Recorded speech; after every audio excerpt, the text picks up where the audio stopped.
When you're fed up with fighting food and your body, join us here. I'm Ali Shapiro, creator of the Truths with Food program and your host for Insatiable, where we explore the hidden aspects of fighting our food, our weight, and our bodies, and dive deep into nutrition science and true whole health.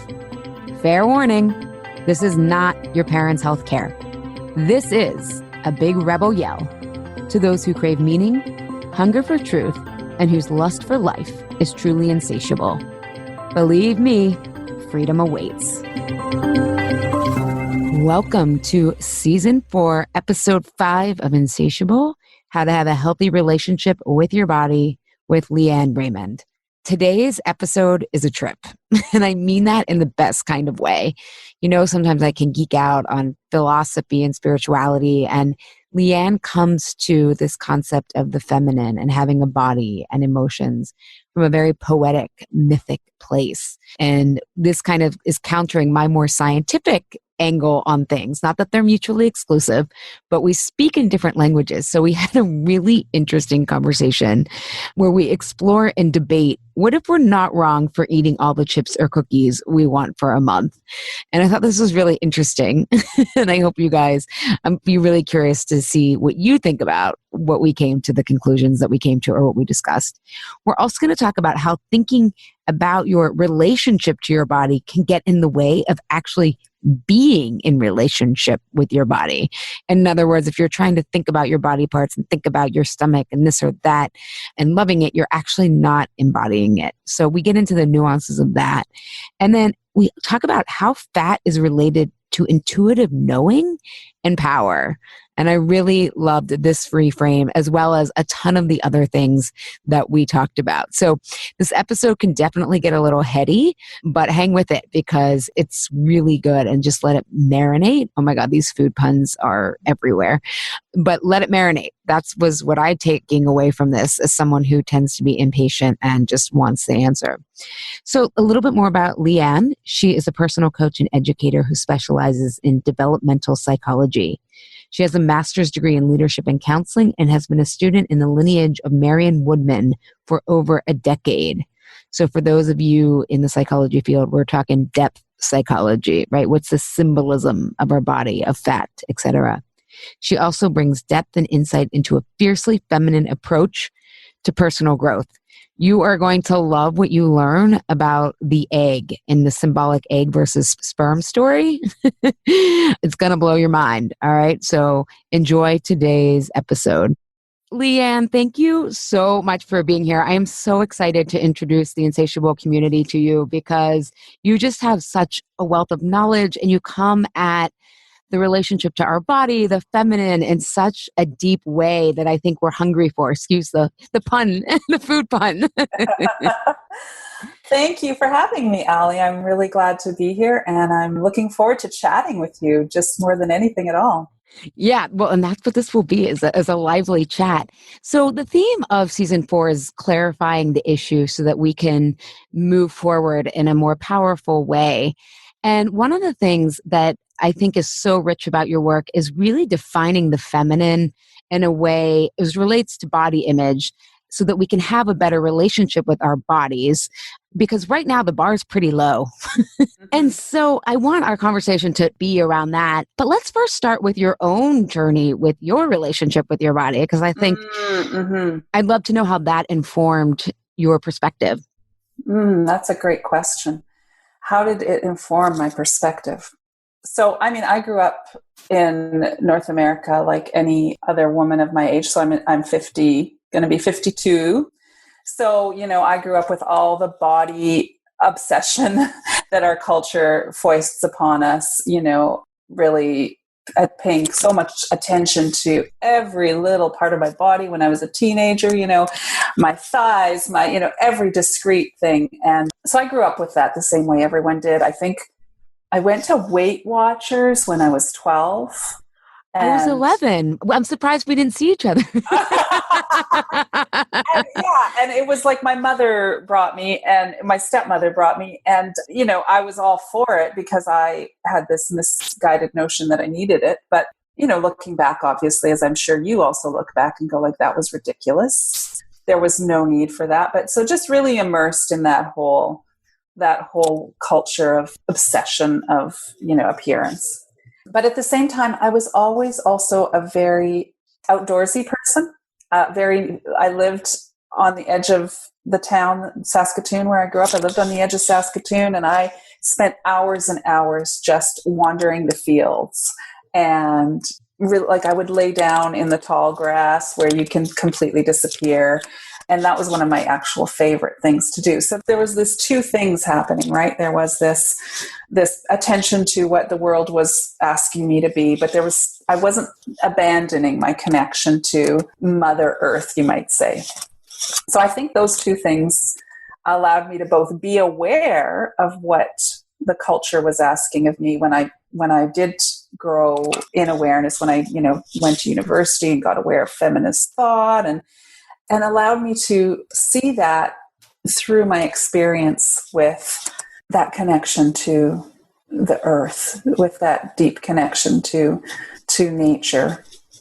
So I don't know if that makes any sense, but. Well, what I think you're saying is it helped you not stray as far as you could have. Yeah. From the source, from the mother that accepts us as we are and we are, right? We are part of nature. So to maintain that connection, I think helps us come back more easily. It's almost like attachment theory, right? Like it absolutely is. And for me, so my mother died when I was really young, and I grew up with a stepmother. So for me, I actually used to feel that. I used to feel that when I didn't have the concept of Mother Earth so much. I don't even know if that was something I was aware of when I was growing up, but I knew when I went and laid on the earth and disappeared into the grasses where, nobody could see you and whatever, that I often had, what we might call mystical experiences, or just a overwhelming sense of oneness. And again, I didn't have this language, but in my imagination, this was my mother. This was my mother who, I could feel her presence around me. And so in a very literal way, it felt to me like being in the arms of my mother. Yeah. Wow. Wow. Mm-hmm. That's so beautiful, because I think we can all imagine being in nature some of those times where I feel like that's where I'm most likely to get into flow, is when you're just like hiking, or you're just like, I sound so hippie. We have this park like next to us, and I'll be walking, and we just got this dog a couple months ago named Coffee, and Coffee will be running, and I'm like, Carlos, look at this. This is amazing. The sky. Look at Coffee, so happy. I'm so happy. I I need like Kumbaya to be playing in the background or something. Well, it's so interesting that we have to put those little disclaimers in, that somehow if we're that crazy about nature, that we have to kind of say, oh, well, we have to make sure that we're not, we're still going to be taken seriously. And yet if we were to be like saying something about a dress that we saw at the store, it's like, oh my God, it was so beautiful. I tried it on and I felt amazing. And we wouldn't feel the need to put all these disclaimers around it. Like, oh, I know I'm overreacting, or I'm, That's so true. Yeah. That should be how we all feel when we go outside and we see the amazingness of it all. Yeah. Yeah. But I think what happens then is when we're not in our bodies and we're kind of monitoring ourselves, because whether it's about our body or thinking about all the doubts or whatnot. Mm-hmm. So how do we start to, I think, well, let's first define the feminine, how you're, and it's because it gets thrown around now, like in so many different terms and so many different ways. And I would love to hear your perspective on how you define it, so that we can start to understand embodiment, having a relationship with our body, etc. Yeah. So, I mean, the thing that I see the most often out there, and I don't know if this is what you're seeing too, is this invocation of the feminine in many spaces, the divine feminine, the sacred feminine. But what I see over and over again is it translates to buy yourself flowers, take a bath, put on a pretty dress, go to a moon circle. Go to a moon circle. Yes, exactly. So, which is, I have nothing against any of those things, but it's just, I think it's limiting, and we've limited to the idea, the kind of Western idea of femininity, right? That the feminine equals this Western idea of femininity. And that it can be commodified. Yes, absolutely.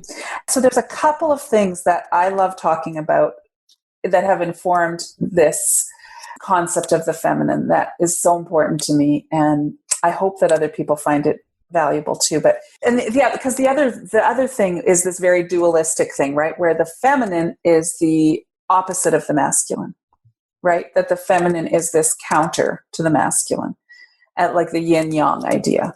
I was in that camp for a while, but I'm so over that. And I am now in this space where the feminine is the principle of wholeness. So it contains it all. The feminine contains it all. The masculine is a tiny expression of the feminine. Is that why, like, it comes out that people get so scared when women get power?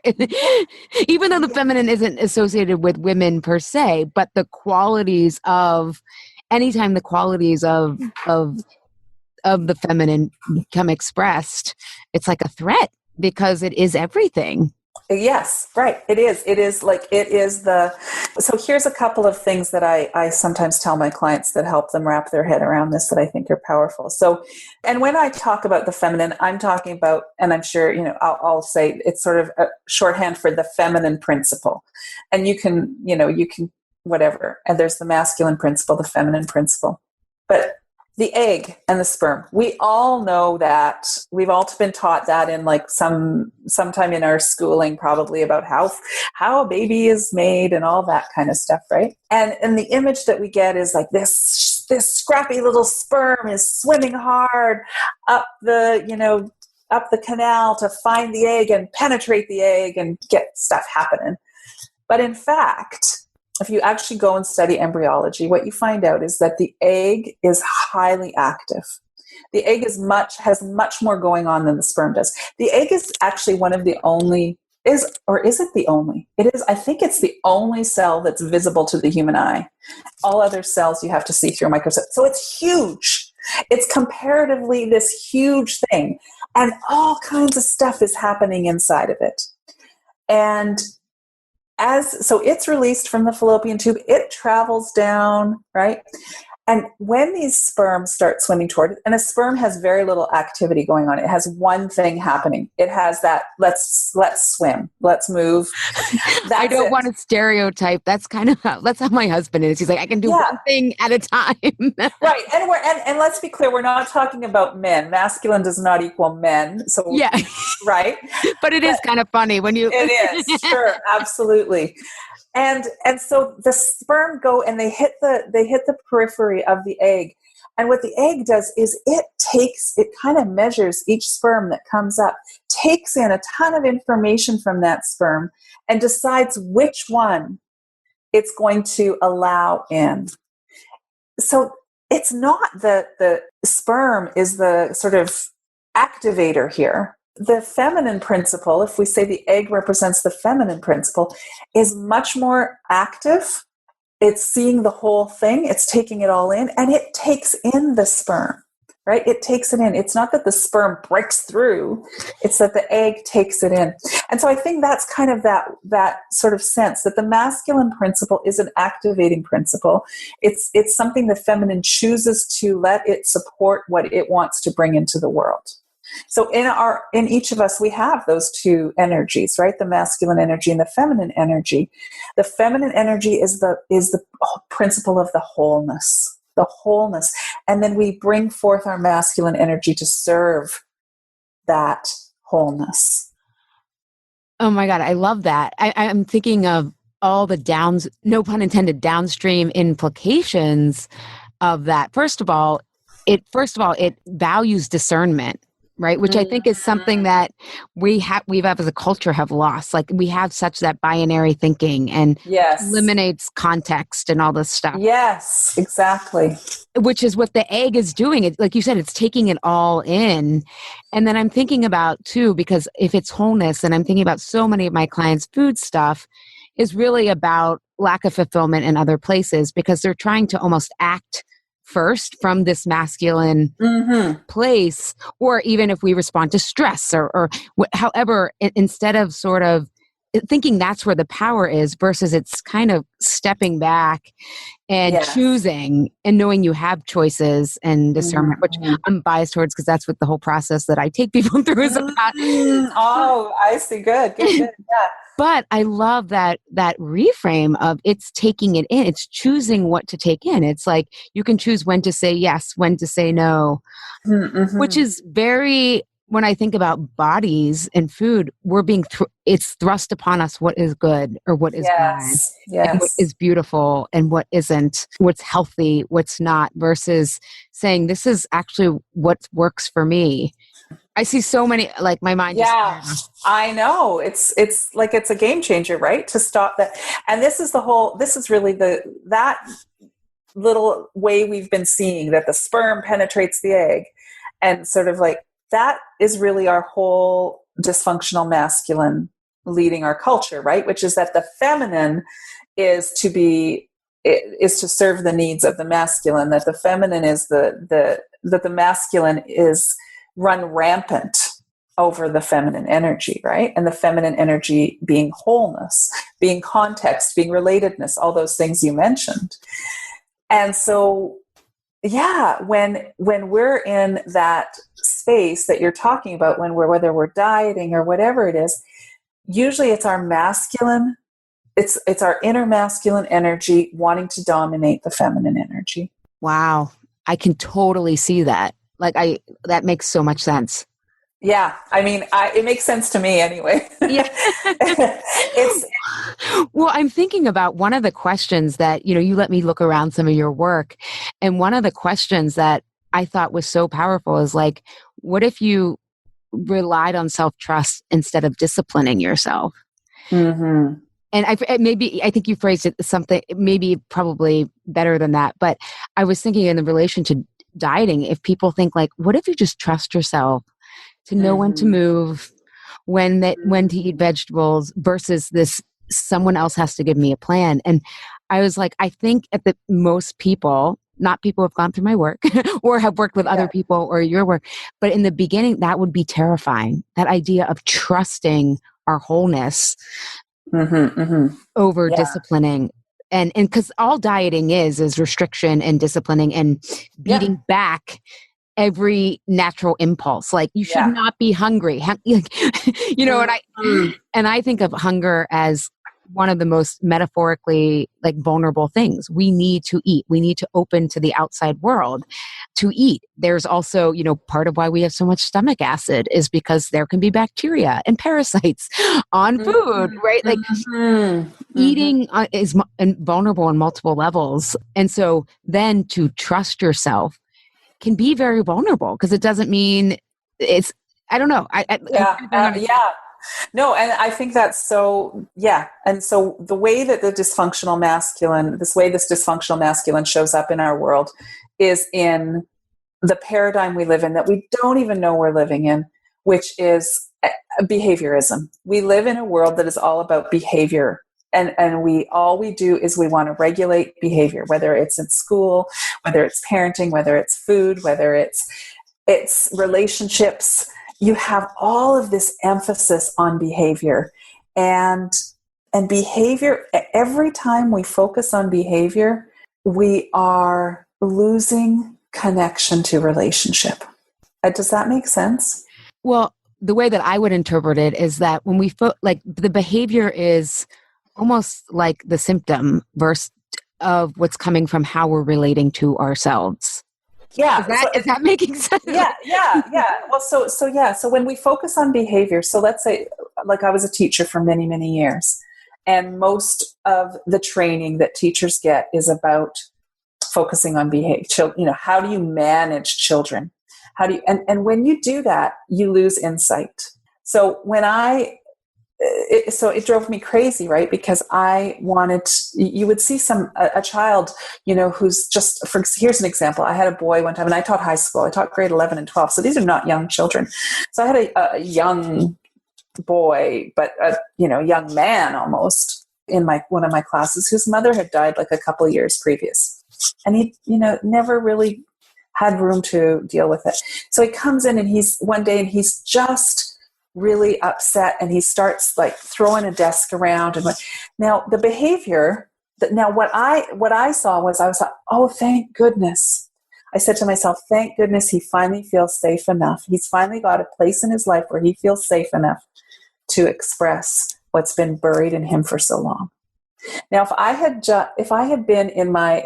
been, on the journey that I was to learn what I'd learned, and had been just a typical teacher who had learned what your teachers learn, I would have wanted to, send him to the office, discipline him for his behavior, make sure there were consequences, etc. Right? Instead, I said to him, I can't even remember what I said, but as soon as he could tell that I could see him, I said something like, "Oh, honey, it's so hard, isn't it?"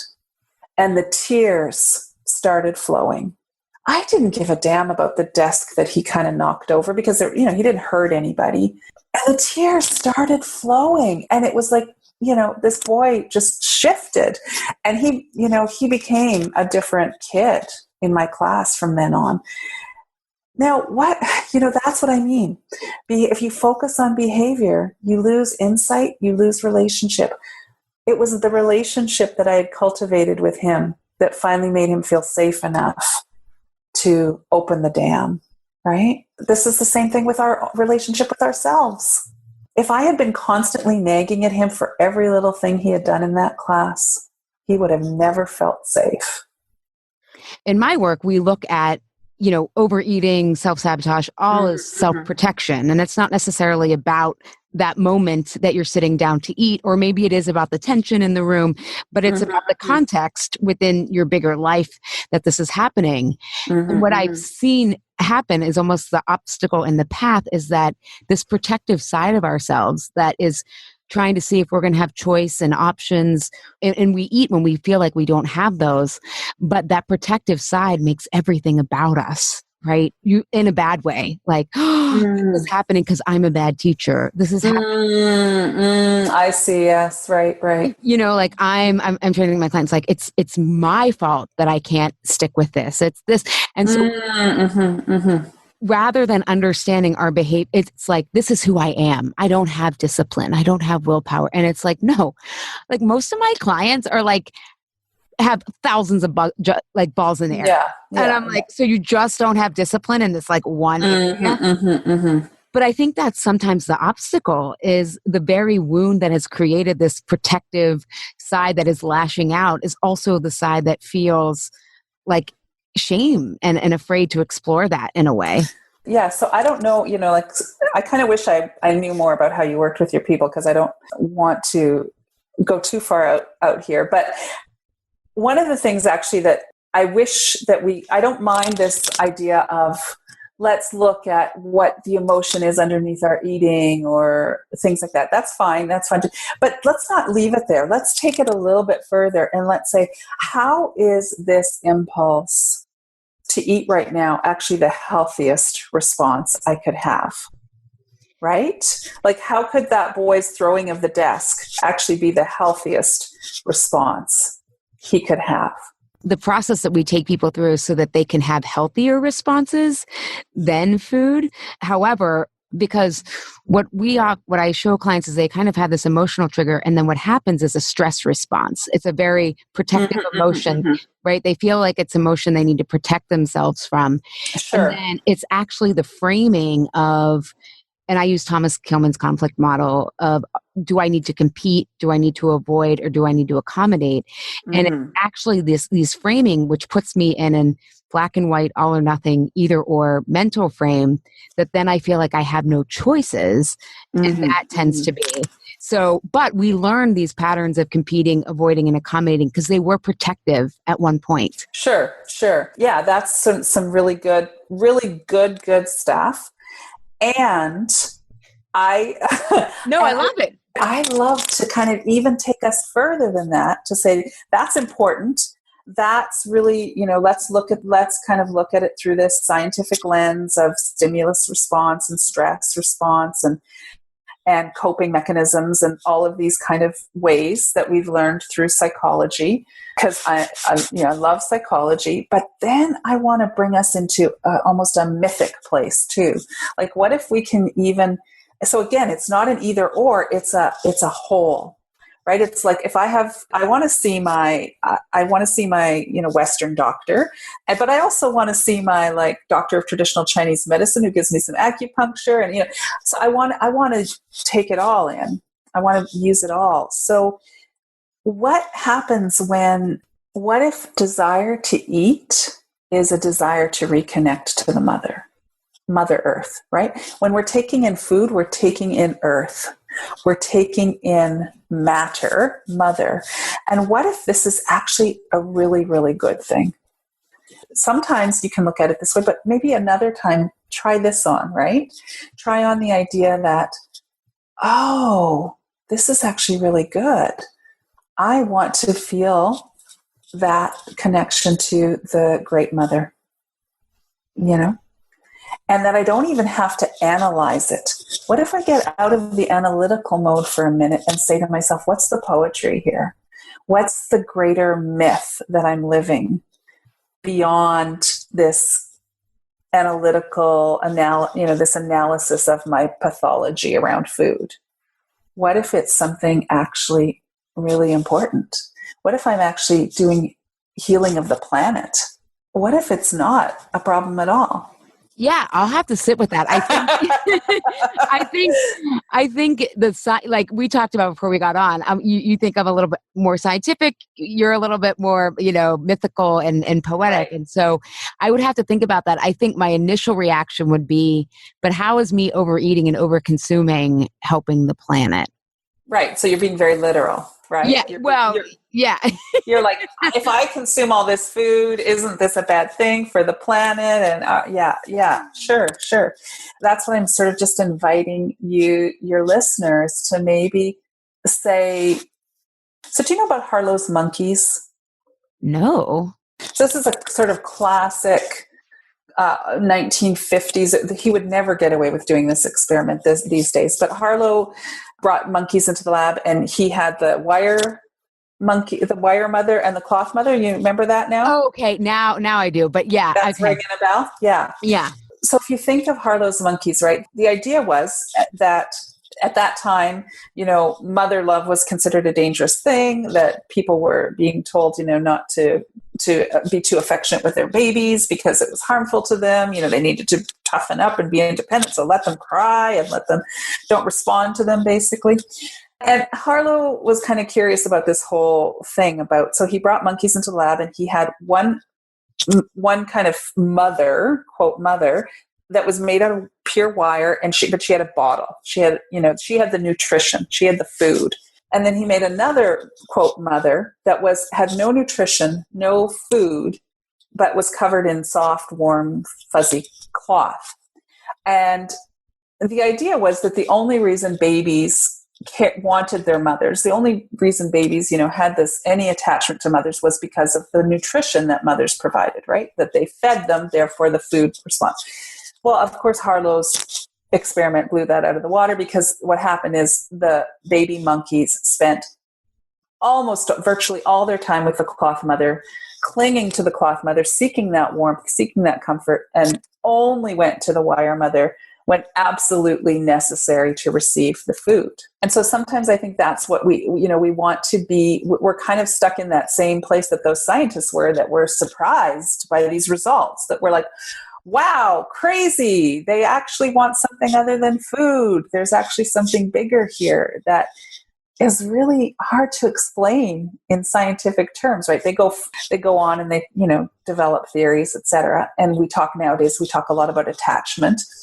and attachment is just a scientific word for love. And, like, so like, it's not like nobody knew what attachment, nobody experienced attachment before science could name it.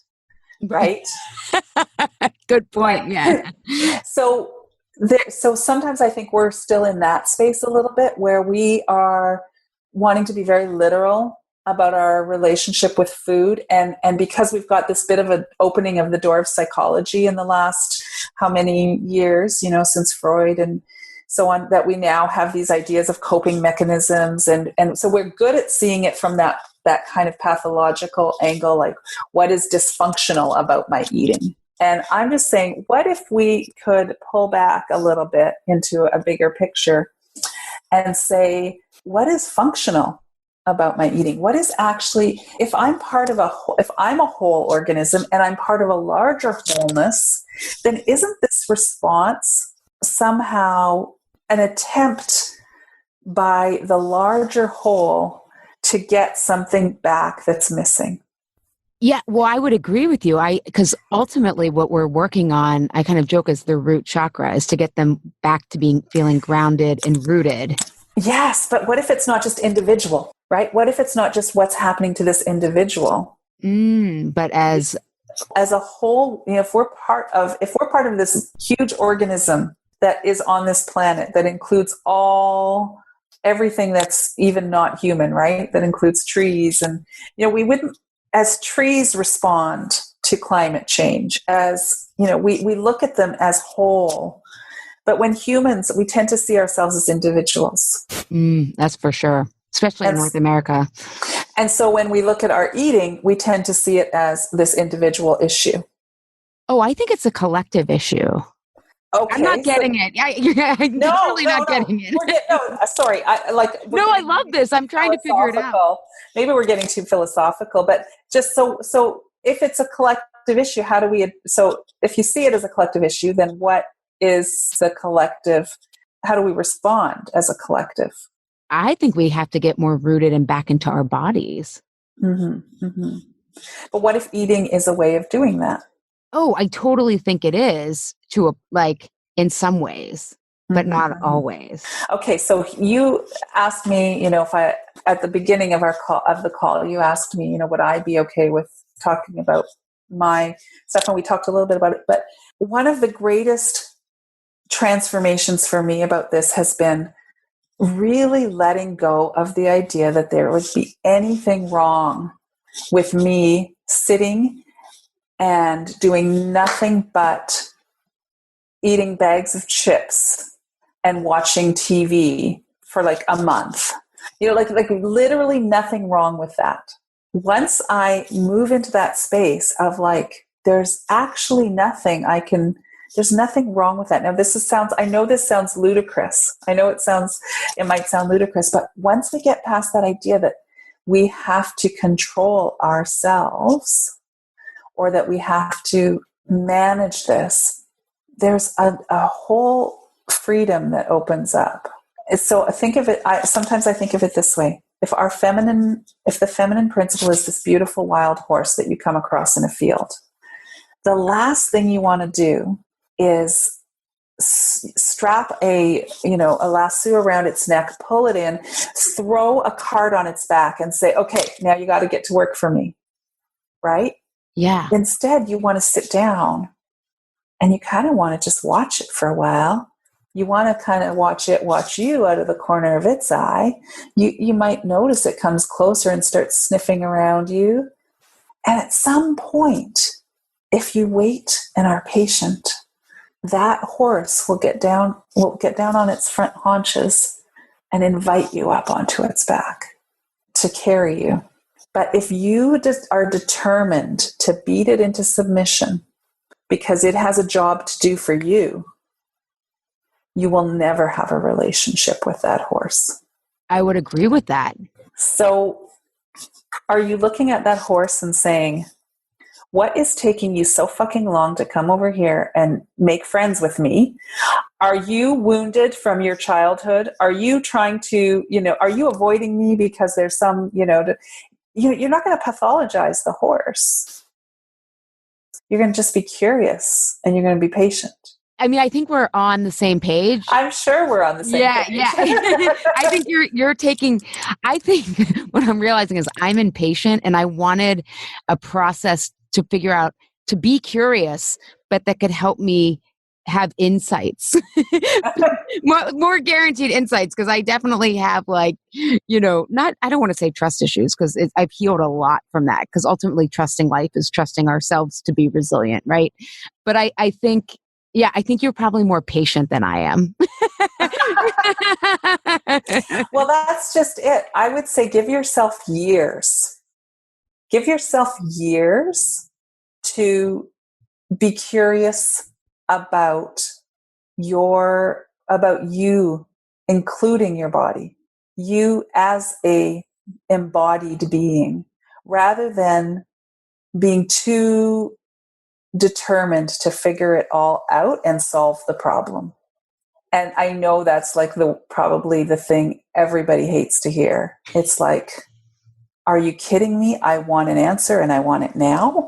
And I want to solve this. And this has been a monkey on my back for forever. And I just want to be rid of it. So give me the answer. Yeah, no, I always tell people it takes more time than you think. And I think we're totally saying the same thing, just have different entry points to it. Because when I say that I have like a program, I'm not giving anyone any recommendations or anything. It's just a self-discovery process. Yeah. So, but it is probably has more more methodical, like that, where my scientific side comes in. Yeah. And I would say it's probably more active, and I'm inviting a little bit more self-discovery and room to let yourself be discovered. Ooh, I love that. Okay. I'm actually at that. I feel very comfortable in my body. I've, solved my own food issues, but that's kind of, I'm coming up on 40 in October, and it doesn't feel like I guess it feels significant because culture tells you it's significant, but I'm kind of like, I'm in that space where I'm like trying to figure out what life is asking of me now. Like I'm no longer trying to say, here's my agenda for having children or not, for what to do with my business or not, where to live or not. I mean, we're in Pittsburgh for a while, but all of these kind of big questions that's my personal edge right now, is like, when is the horse going to tell me to come over? And I'm just going to be open. So I am actually at that stage. In other areas, because I'm not concerned about what I eat anymore or whatever. But it's playing out in a different area right now. So I get that. It's like, do we just sit there and wait? Like now I want to turn this into a session for myself. Well, no, I'm kidding, listeners. We'll get to some more bodies. Well, part of it is allowing yourself to do nothing. Yeah. Part of it is to be in process, right? Yeah. To realize that the body is actually not an object, it's a process. It is constantly in a state of becoming. It's a conception. From the moment that sperm was invited into that egg and conception begun, conception has never ended. You are constantly a conception. You are not a concept. Your body is not a finished concept. It is a process of ongoing conception. That's so beautiful. It's like art, right? It's like a living art.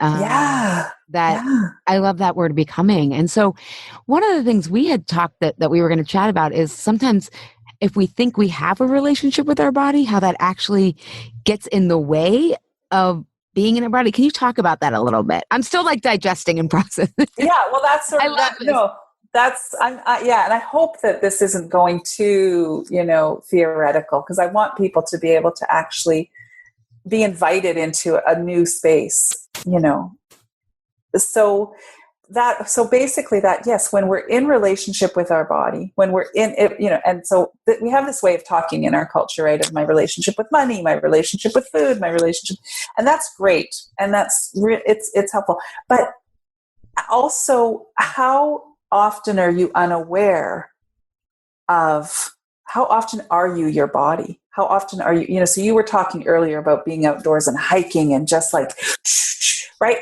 So how often are we moving without being aware of our body as something we're in relationship with, but we're actually are experiencing ourselves as our body. So so it's not like this separate thing. That's the mind body separation, right? When we think we have a relationship with our body, we're kind of in that Cartesian mind body dualism, where if I'm thinking about my body and I'm thinking about the relationship with my body, now I am not being my body. And so that's sort of that same idea of like, you are a conception, you are something that's constant. So we tend to have this very mechanistic way of seeing things in the West, in the way we think, which is there's two major things out there right now, right? One is our mind is kind of the thing in charge, and our mind is something that, so we talk about rewiring our brain, for example. You hear a lot of that out there, right? That we have to rewire something, which is, if you think about it, that's not an organism. That's not something we do to organisms. It's something that we do to machines, to computers, etc. And the other big paradigm that influences us is genes and DNA. And we have this idea that there's a program in us that kind of, runs us. And so then the body just becomes the creation of the mind or the creation of the DNA. And both of those are very mechanistic, and there's no soul there. There's no soul there. Where's the soul there? And we are organisms. We are not machines. We're not computer programs. We are organisms. You would no more try to make a plant grow by pulling on it. So we have to really sort of see ourselves and experience ourselves as much as we can, as much as we want to be conscious and aware and all of those things are good. Ensure there's moments in your day where you almost not conscious where your mind actually is subservient, if you might, put it that way. But where the mind is just part of the body, right? I remember in grad school working on a paper and just like said, the mind in like the paper, and my professor was like, you have to define everything. You have to define the mind. No one's ever been able to locate it. It's a projection of our thoughts and the body. And like, she was just saying it in an offhanded, like, side note. And I was like, right. Mind blown. Like, oh my God, the mind is not. And I think what's interesting is I help my clients start to see that when they feel quote unquote fat, because of how we've been conditioned to make meaning from being fat, that isn't a feeling. It's actually when they're feeling vulnerable, is their body has not changed. It's actually something in their life is feeling very vulnerable to them. And because our culture has said being fat is being vulnerable, they've linked, or they've struggled specifically with that. That's the link. But I'm like, the body, and that's what I find so interesting about body image is like, you could feel one way, and then after you go out of a hike, you've got the same body, but if you're in your body, you feel alive. And like when I was talking about when I was hiking, and let me tell you, these are air quotes. It's a walk.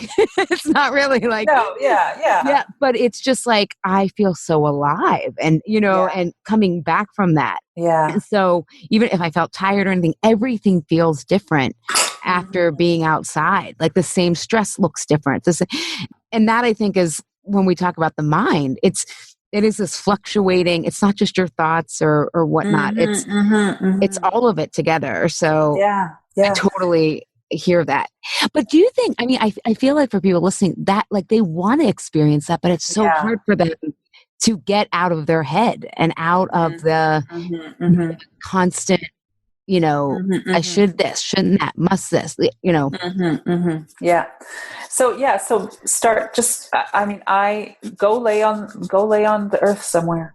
Just go and literally let your body have contact with the earth. Take a blanket if you want, put it down, but go to a park if you don't have a yard. Go to your backyard if you have a yard. Find a favorite tree, make friends with it, give it a name, visit it regularly. Don't worry about trying to make this happen. Just start like really connecting to letting your body be. It's, watch an animal. Watch your pets, watch your dogs, watch your cats, watch how they just lay around. Right? I know we always say Coffee's living his best life with us. Like he like runs to the park with his friends, and he just lies, and he's exhausted for 3 hours. Yeah, exactly. And so just be. I mean, you have to keep in mind that we are most of human history. We did not have ways of seeing ourselves as objects. We didn't have mirrors. Mirrors are a relatively new thing. Most of the time when people say they feel fat, it's because they're in that objectification place, right? So mirrors have gone on the nth degree, because now not only do we always see ourselves in mirrors, but we're always taking selfies too, right? And we're making everybody else see, so there's this whole objectification thing that's happened. So just be the subject. Just go and lay on the earth. Just don't, I don't know if you heard about this book where this woman went like a year without looking in the mirror. She just got rid of all the mirrors in her life. It's really fascinating. And you have to think that, for most of human history, we were not analyzing ourselves through our reflection, right? We were not seeing ourselves. And what would it be like to go even a whole day without looking in a mirror? Because every time you look in a mirror, you become an object to yourself. I'm going to try that, because we only have one mirror in the bathroom to like brush our teeth and stuff. But I want to try it to I'll wash my face, Sure. Yeah, you can. I mean, you can do all those things without a mirror. If you've been camping, you can do all those things without a mirror. I totally want to try that. And when you were saying before about just like go sit on the earth, like I seriously felt like tears well up. Like that is so, like, I think it's your presence. You clearly have like embodied your work.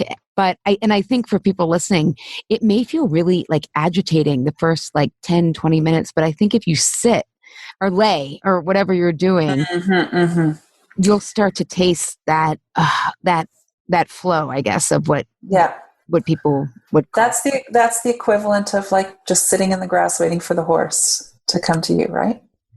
And I give this to my clients all the time. It's the simplest task and the hardest one for them to do, which is this do nothing. And it doesn't even have to be laying on the grass. But one of my clients, after like months of hating this, but humoring me and doing it, she came to a call one day in tears, and she said, I can't believe what just happened. And I said, what happened? She said, and she was like a marathoner. She was constantly like, her body was like on a mission, she said, I was out for a run this morning. And she said, every time I go out for runs, she says, mostly what would go through my head is, you're not running fast enough. Oh, you're going to, like constant criticism, right? Constant, like little, and then that started lightening up. But this morning that she came to this call, she said, a voice came up in my head and said, I love you. And she said, I didn't ever think that was even possible. And I said, yeah, I mean, and we both just cried, because it's so like, wow, that's the horse getting down on its haunches and saying, come, get up on my back. That's the kind of patience we have to have with this. Well, because I feel like our cells have to, like, it takes a lot to feel safe to come out, right? Because we put all of these, to your point, trying to strap the thing on the horse's back. Like it takes a lot of time for our inner core soul, I guess you would call it, our soul, to feel like I can pop my head up here. Yeah. Yeah. I think it's Zora Neale Hurston who says, like, yeah, it's love. Love makes the soul crawl out from its hiding place. That's so beautiful. That's so like, oh my God, you would be in my hippy dippy. I'd see you in the park. Yeah. I'd be like, hey. I know. And it sounds all hippy dippy, but it's so hardcore. It's so hardcore if you want. Yeah. It's so much the truth. Yes, you can like lose weight or get in shape or whatever the things are that you think you need to do. Most of us are doing them from a place of frustration or anger or conformity or disappointment, right? And we're telling our bodies, if you want to use that kind of Cartesian mind body, we're telling our bodies, you are a disappointment to me. And nobody's soul comes out in that atmosphere. Nobody's soul comes out when they feel like they've been, I mean, that's one of the most curl up in a ball and disappear kind of feelings, is when somebody gives you the impression that you've been a disappointment to them. So how do we maybe just make a little bit of room for us to say to ourselves, there is nothing you could do that would make me not love you. It's really profound. I'm just taking it in. No, it's when you think about it in those terms, it's breathtaking.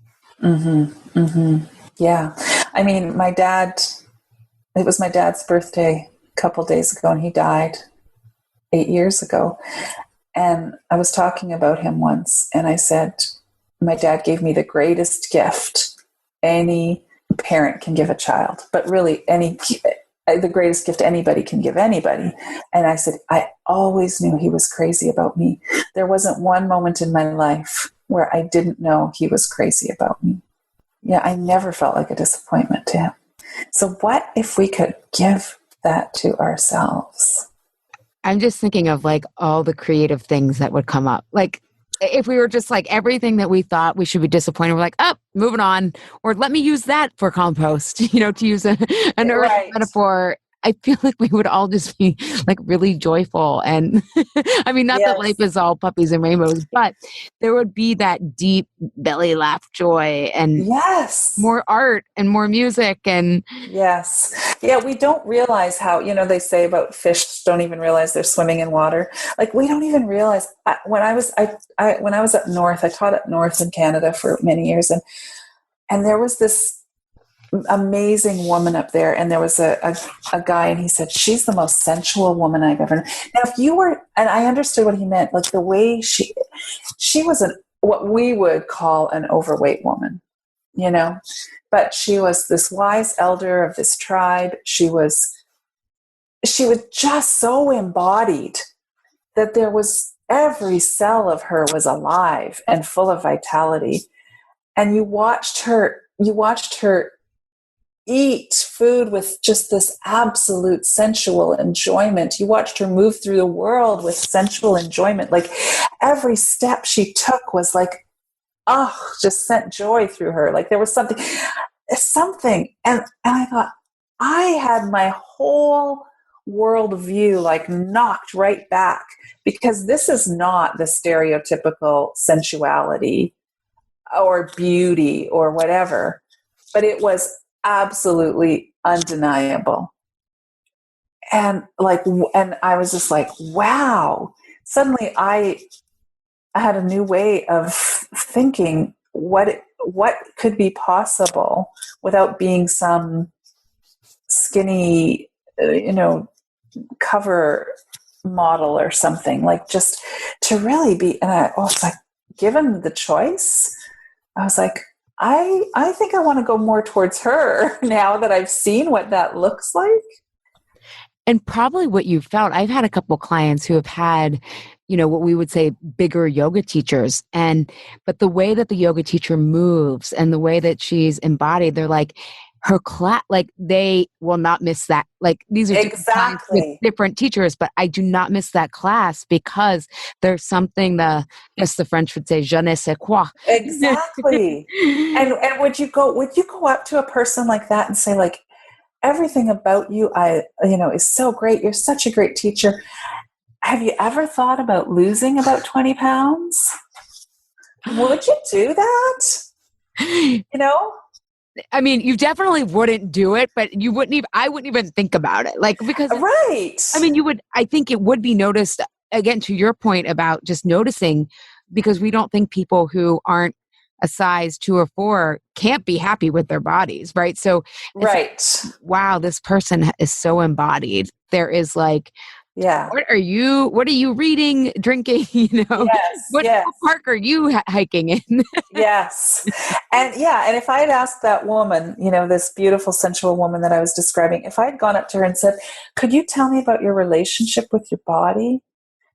She would have looked at me like I was like, like that would never have occurred to her. It was not part of her worldview. It was not part of how she just was, she just was who she was. I have this book on my reading list about how language in general just kind of separated us from the feminine.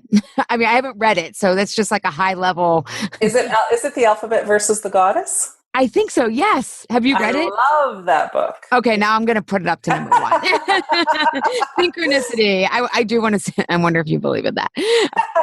But I was like, oh my God, what a concept. Like, we don't need language for everything. We don't. Right. That's okay. Right. Well, yeah. And I mean, there's another book that I love that's kind of along the same lines, or you could just find his talks online. But Ian McGilchrist writes, he's a neuroscientist, and he writes about right brain, left brain stuff. And he talks about, he says it's really strange actually that we have these two brain things. But his book is called The Master and Its Emissary. The Master and His Emissary, or Its Emissary, I can't remember. But he talks about how the right brain is, like we've been talking about the feminine, the right brain is the whole. It sees everything. The left brain is meant to serve the right brain. The left brain is where language comes from. But what's happened is the left brain has gotten it has gotten out of its proper position, and it's taken over. And so it's another way of talking about feminine principle, masculine principle. So yes, absolutely. Interesting. You had talked about body fat being related to intuition. We're starting to talk about how we can explain without words, know without words, know. So can we, this is fascinating. I want to know what the link is. Okay. So this is just so juicy to me. I hope other people find it juicy too. But I mean, the war on fat is the war on the feminine, right? The feminine is our bodies, and including our body fat. So there's this amazing guy out there, Gil Hedley, and if you're a yoga teacher, you'll probably have heard of him. He does these amazing dissections for people who work in the world of body, but not traditional dissections where it's like, taking the body into all its discrete parts. He takes the body in layers, and he wrote this amazing article, and I can send you a link to it and you can give it to your people. But he talks about how, and hey, have you heard about this new organ that they discovered?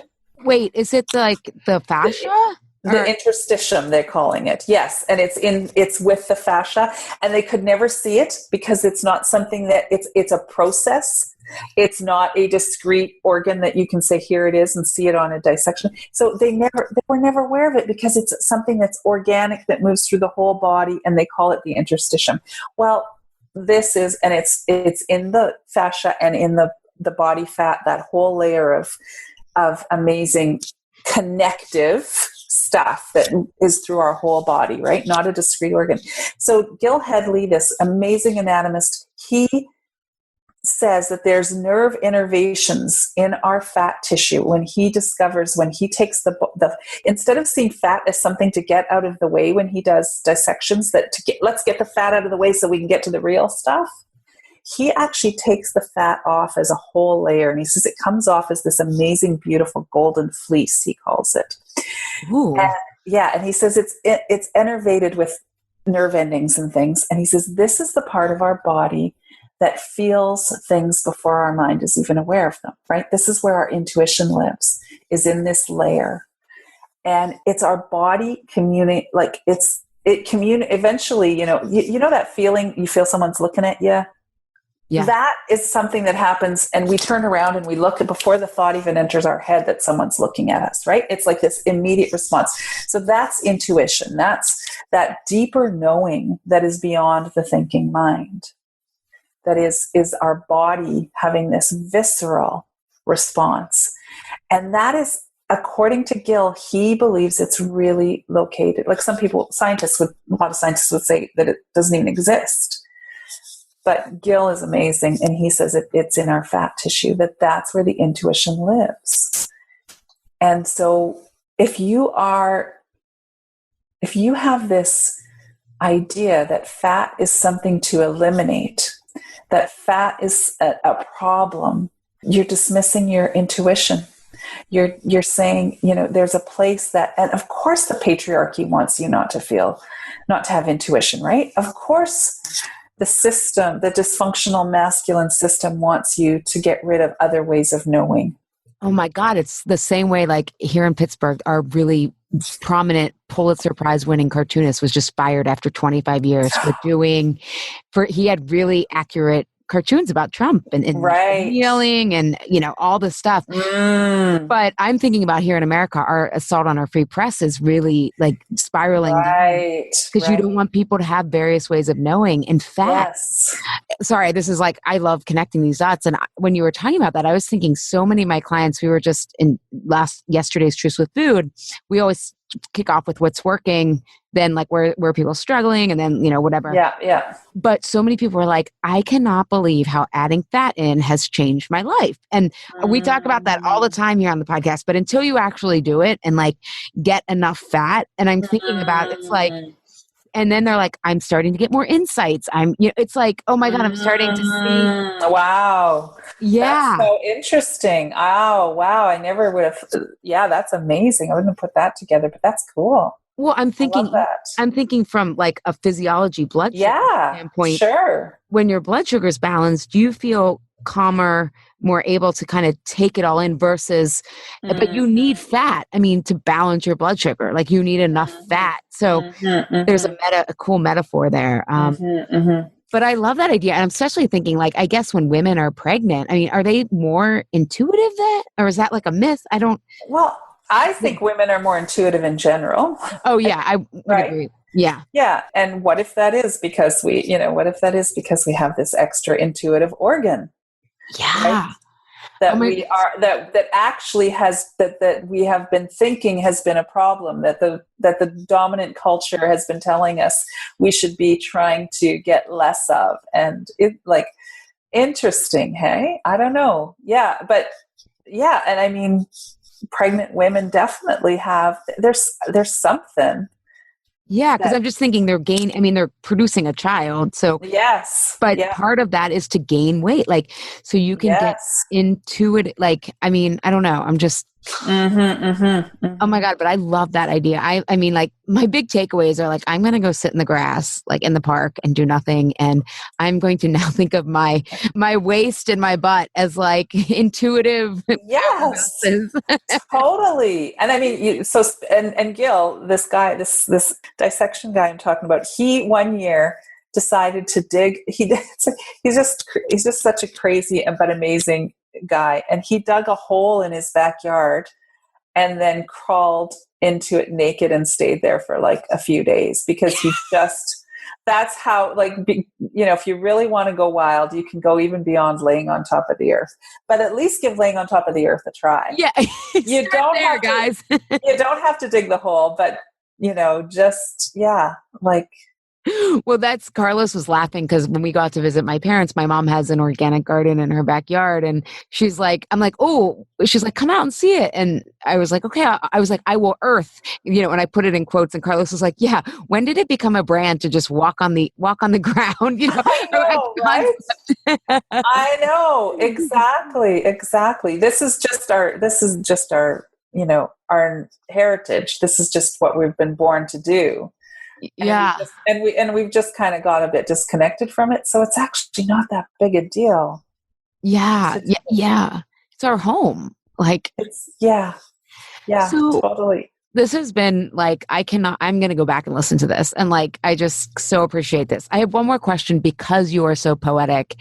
And I know it's like a non sequitur, but what do you think happens when we die? Like you have such a strong philosophical, spiritual, like you've clearly thought about this stuff. So right. After my grandma died, I was asking like every person on the episode because I was going through, she had believed in reincarnation. And I was like, when she died, I was like, is that her? I mean, I had always believed in it, but I was kind of trying to figure out if that was really what I believe versus because she was so instrumental in my life. And then Yeah. realized because she, like the meritocracy myth of liberty and justice for all, there's not any in like on earth. And because she didn't believe that like Jesus was at the pearly gates deciding who to get in, she was like, well, you'll just keep coming back. That's my version of like, justice. Yes. Right. And so I've just like, I went on this big existential crisis and I'm still curious. So I would love to find answering.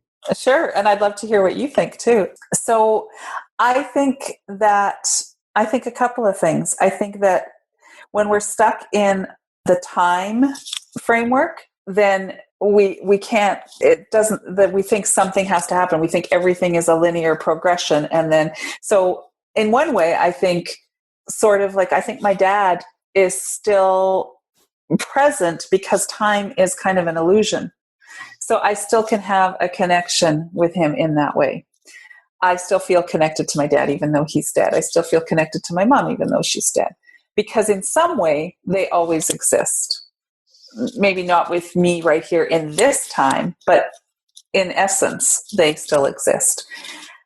And then I don't believe in reincarnation. It's never rung true for me, but I know it's I think it's too individual oriented that we, it's our ego that wants to think that we as this distinct entity either go somewhere or come back as something else, but that there's this part of us that remains. In that sense, I think that we're like waves in the ocean. So I think when you see a wave coming in, it's very distinct. And in that moment, you can say, look at that wave. But then that wave comes on the shore and the water goes back out. And everything that was that wave mingles with everything that also was another wave down there, whatever. And it all, so I think, so for example, like in the Jungian perspective, I think when people think they have past lives, and they, were something in a past life, that's them tapping into the collective of all the lives that have ever been lived, right? That's the ocean that we return to. So yeah, we can sometimes have that connection to another wave, but that doesn't necessarily mean we were that wave. And so I think there's just this sense of, I have in my own, experience, I have experienced, like I said, when I was younger, I'd have this mystical type experiences where there was just this clear understanding that of this clear feeling that everything is just one thing, that there is no separateness, that separateness is an illusion. So that's pretty much how I think of what happens when we die, is we return to the oneness. But while I'm here in this time, I also think that, like I said, I can still connect to my mother and my father in that essential sense because they're part of the oneness too, if that makes sense. Yeah. No, I remember my sister trying to explain the new findings in quantum physics and I could not wrap my head around it. And she was like, basically like, remember we used to open presents when we were little at Christmas time? Like that's still happening, like way back. Right. And I'm like, oh my God, you're right. Like, she's like, that's basically what we have learned, that time doesn't exist. So it's like, that is still happening, even though we're here, like, and I do agree with you too. It's like, I think about like, sometimes when I think about my grandma, like I know what she would say, or I know what she would her presence, how it would make me feel more secure, more love or whatnot. Right. So in a way, she's still here, Yes.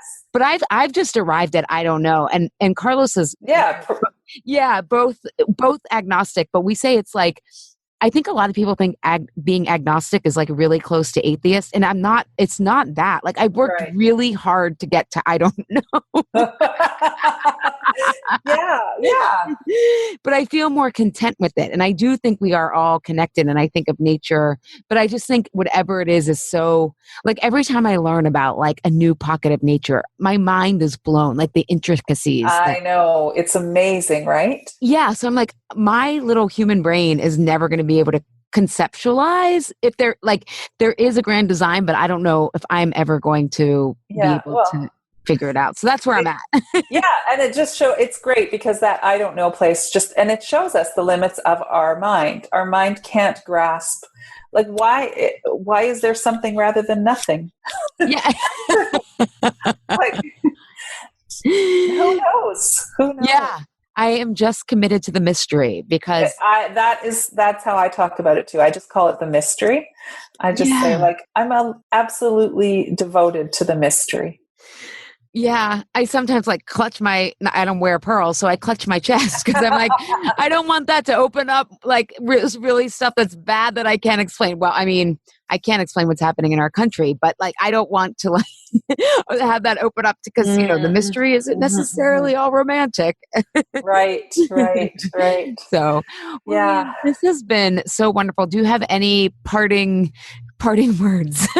Or where can people find more of you? I mean, we will have this on the show notes, and you gave us so many cool things to try and reframes. I'm like really jazzed, but where can people find more of you? I'm not easily found. Tell me about it.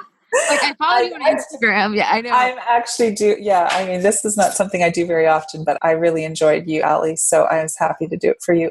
Yeah. So I'm just at lianneraymond.com, but I'm sorry that we didn't get to a couple stories actually. Do you want to share one? Well, there's one story I think is just one of my favorites, and do you know the book Eating by the Light of the Moon? No. Is there another one I need to add to bump to the I top? I don't know. It's kind of in your wheelhouse, I think, of what you do. But anyway, she shares a story in it, and she has a specific purpose for the story, but I just think it's a great story. And she says it's an African folktale, but I went and did a bunch of research and I couldn't find any reference to it anywhere as an African folktale. So I don't know if that was just trying to give it some pedigree that it doesn't have, but the story is that there's a girl, and I think this is a story just to be with, not to try and figure out, not to try and apply to your life, but just let yourself actually have this story as a little treasure in your pocket that you roll around in your fingers from time to time. So the story is that there's a village that is going through some really hard times. There's like food has become very scarce and the people are desperate. So they set out traps and they start to trap things like lizards and rats. And one day, this young girl it's her turn to go check the traps. And she goes out to the traps and most of the traps are empty, but one trap has this beautiful bird in it. And this bird is singing the most beautiful song. And that's the only thing that's been trapped.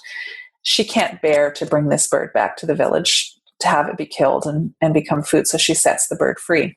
So somebody in the village sees her do this. She thinks no one will find out, but they see her and they absolutely are furious with her. So they drag her out into the woods and they build this hut out of the sticks of the forest, and no windows, completely closed off. And they throw her in this hut and she can't get out. And she cries just till there's no more tears to be shed. And then suddenly she's laying there in the bottom of the hut and she hears this bird singing at the top of she can hear this bird. And she looks up and there's a tiny, tiny hole at the top of the hut. And there's the bird singing to her and it drops a berry through the hole. And she picks up the berry and she eats it. The next day, the bird comes back and again sings. Every time the bird comes and perches on that hole and sings its song, its movement and its activity just make the hole get a little bit bigger, a little bit bigger, a little bit bigger. Every time that the hole gets a little bit bigger, more light is coming into the hut. And finally, at some point, the hole gets big enough for the girl to crawl right out of the hut. And all to celebrate her freedom. All the animals of the forest get together and there's a huge feast of berries and fruits and all the bounty of the forest. And the villagers are invited to come and everybody comes and feasts and the famine is over. And the villagers then say to the girl, "We're so sorry for what we've done to you. Come back to the village." And she says, "It's too late now. I'm going on my own way." She goes off into the woods to forge her own path. That's the end of the story. We don't quite know what happens after that, but just take that story and maybe think about putting it in your pocket and letting it be a little bit of mythic nourishment when you're getting a little too literal. You have a couple more of those vitamins? Well, the other one I tell all the time is the simple Aesop's fable about the sun and the wind competing to get the man's coat off, if you know that one. I read Aesop's Fable when I was little, but we'll end with this. So tell us, do you mind? No, that's fine. But I love that other one too, that about. This one is like the core of what we've been talking about too. Yeah. By the way, I love that. I love the name of your podcast as Insatiable, because yes, what if insatiable is like, wow, powerful, not, I love that so much. I think of it as like curiosity, like it's really at the core about insatiable curiosity. We just happen to talk about holistic health here, but to me, being healthy is being curious and not open, but was it Emily Dickinson who said ajar, right? So you have that discernment. Yes. You are the egg. yes, ajar, yes. So it's a simple fable. I'm sure you've probably heard it and you'll recognize it when I tell it. But there's this man walking down the road and he's got a big overcoat on and the wind is kind of bored that day. And he says to the sun, he's feeling kind of cocky, and he says to the sun, "See that man there? I could get his coat off." He says, "You think you're so powerful up there in the sky, but watch me, watch what I can do." So the sun goes, "Okay, go ahead, So the wind whips itself up into a frenzy. It goes as hard as it can at the man, blows really hard. The man, of course, in response to the wind, pulls his coat even tighter around him, right? He grabs each of the lapels and pulls it tighter, tightens the belt. The wind gets even more ferocious and the more the wind tries to pull the coat off, the tighter the man holds onto it.